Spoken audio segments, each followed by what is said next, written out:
increase the concentration of cation A on the inside of the cell, that would have increased its movement or increased the permeability of cation A. How do you change the movement of an ion? You change its concentration and or you change its permeability. That's how you do it. Okay? So these are 3 examples. And these examples are going to pertain directly to page 145 and the top of page 146. So now let's do some examples from those pages. On page 145 is every scenario when it comes to changing the concentration of the ions. The first 3, I think, what? Increase extracellular? Increase extracellular concentration of sodium, potassium, or chloride. I think, I don't remember. All right, and then the next 3 is a decrease.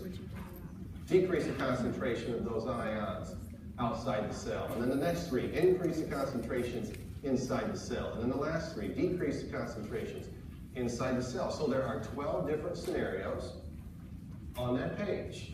And each one of them is going to cause a change in membrane potential. Why? Because each of those scenarios is going to cause a change in the movement of the ions. So let's do a few of those examples directly. All right? So we'll do the first one. And I'm going to just pick, well, I'm going to pick sodium, so I'm going to pick this one. Sodium's concentration on the outside of the cell is 145, right? Sodium's concentration on the inside of the cell is about 15. Which way does sodium move? Given this gradient, okay, moves in, right, from a high concentration to a low. This is passive movement. I'm not talking about the sodium-potassium pump. I'm talking about a channel. Facilitated diffusion. All right, so what I'm going to do here is, I'm going to change the inside. I'm going to change that. I'm going to double it, 30. I am going to add twice the amount of positive charge on the inside of the cell. Okay, so I picked an easy one to begin with. Obviously, if I add all that positive charge to the cytoplasm, membrane potential is going to be more positive, right? Obviously. Wrong. Do not write that down, because it's wrong. That's the knee-jerk reaction. That's the wrong answer. What counts? What counts? What matters? It's the movement of the ion that matters. So let's see what happens to the movement of sodium when we increase intracellular sodium concentration. You tell me. Are we going to get more or less sodium moving into the cell as we increase intracellular sodium concentration? Go ahead and tell me. Less. Why? Because the gradient got smaller, did it not? Make an arrow. Don't erase it like I just did.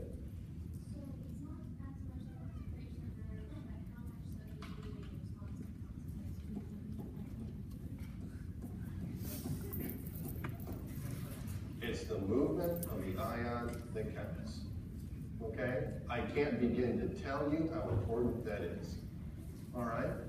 So we're increasing sodium concentration on the inside of the cell. Let's put some positive charges that were there initially. Should I get rid of some positive charges or should I add them? I should get rid of them, right? Because we have less sodium coming into the cell now. So I need to cross out a couple.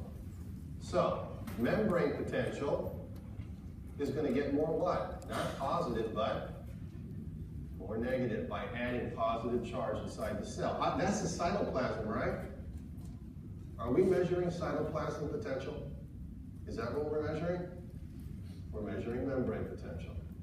We care about what happens on either side of that membrane. And what's going to happen on the inner membrane as a result of this new environment, that is, more sodium inside the cytoplasm, is that less positive charge will enter the cell. Less positive charge will therefore get stuck to the inner membrane. And as a result, we're going to be more negative. What's another name for that, by the way? Start with an H. We're going to hyperpolarize the cell. On that page 145, look for where sodium concentration inside the cell goes up. It's probably about halfway down. Did you find it?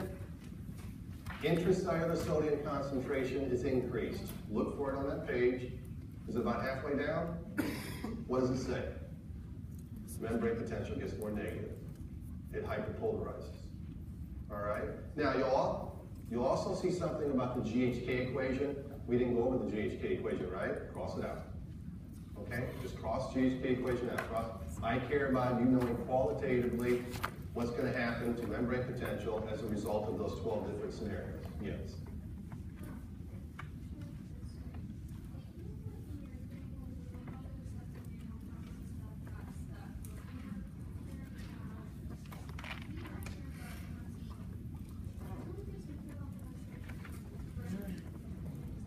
The concentration creates an environment for movement. We've changed the environment, we're going to change the movement.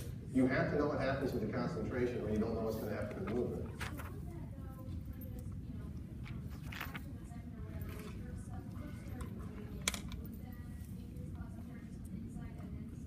You know, because now there's less going in. Let's say there's 100 people leaving this room all the time, and 10 of those 100 get stuck to the wall. Everybody else leaves. Let's say it's only 70 people that leave the room. Now only 7 people are stuck to the wall. Are there less people stuck to the wall? Yes? There's only a certain percentage of these ions that are going to get stuck to the membrane. Let's say it's 10%. If less moves into the cell, less are going to be stuck to the inner membrane. That's how it works. Okay? I promise you this is how it is. I know sometimes conceptually it doesn't make sense. I promise you this is how it works. I used to measure it as a scientist for a decade. I promise you. Okay? This is how it works. This is how it is. And if you wanted to test it yourself, plug it into the GHK equation. I promise you that you'll get a more negative membrane potential if you do it mathematically. It is what it is. Okay? Are we good?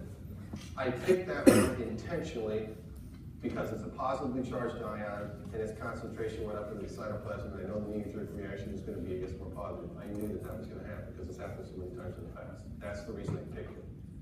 Now what we'll do is we'll do a few more examples, but you'll pick it. Give me an ion of the 3. I don't care which one. Just go ahead. Anybody.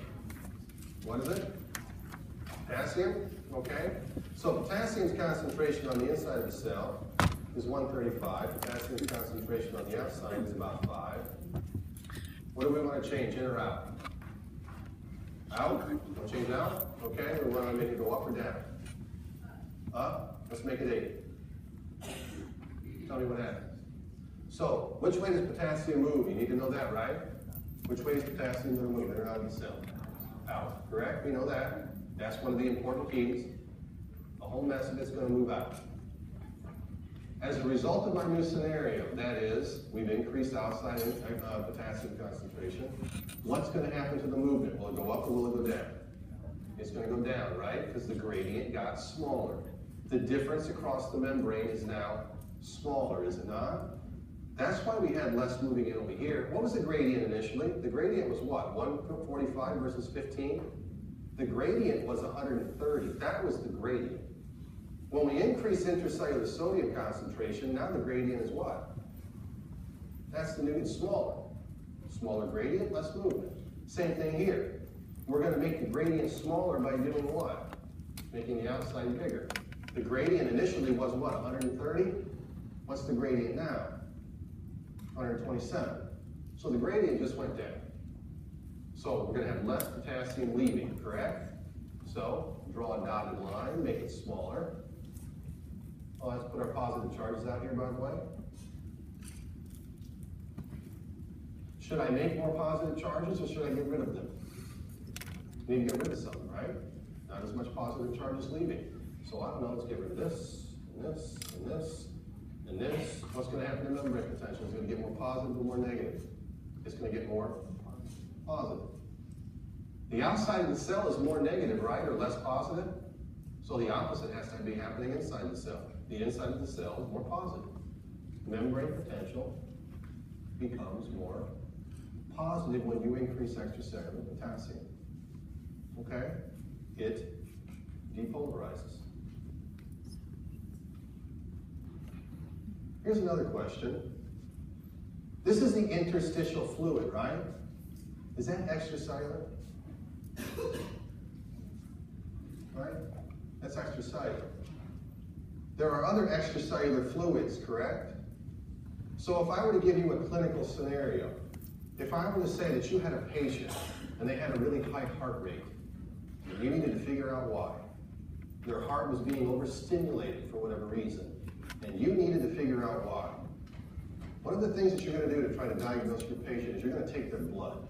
Is blood an extracellular fluid? Yes.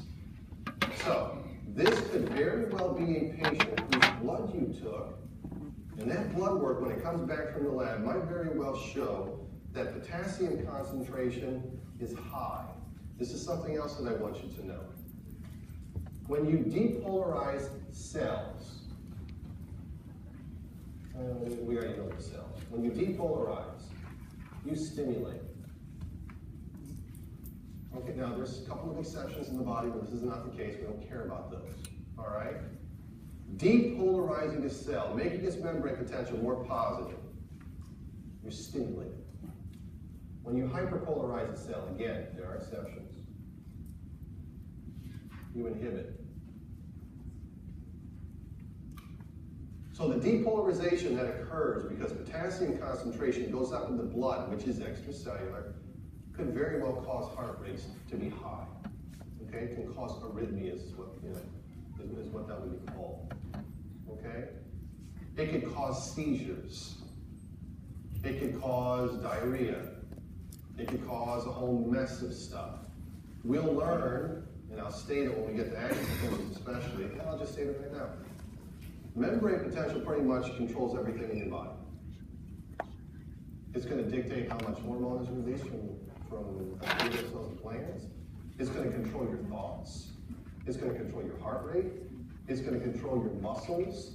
It's going to control everything. If membrane potential is not normal in your body, you're screwed. Okay? Well, I don't want to say screwed, but bad things are going to happen. All right? We'll talk a little bit more about that when we get to something else soon. Okay? So, I could very well, on the exam, talk about, instead of just saying extracellular, I can say blood. If I say blood, is that extracellular? Yes. Did you already know that? Yes. Because we learned it at the beginning of the semester, and we're not allowed to forget anything. So if on the exam I change the concentration of sodium or potassium or chloride in the blood, you know that I'm changing that concentration, that concentration, that concentration, because it's extracellular. Okay?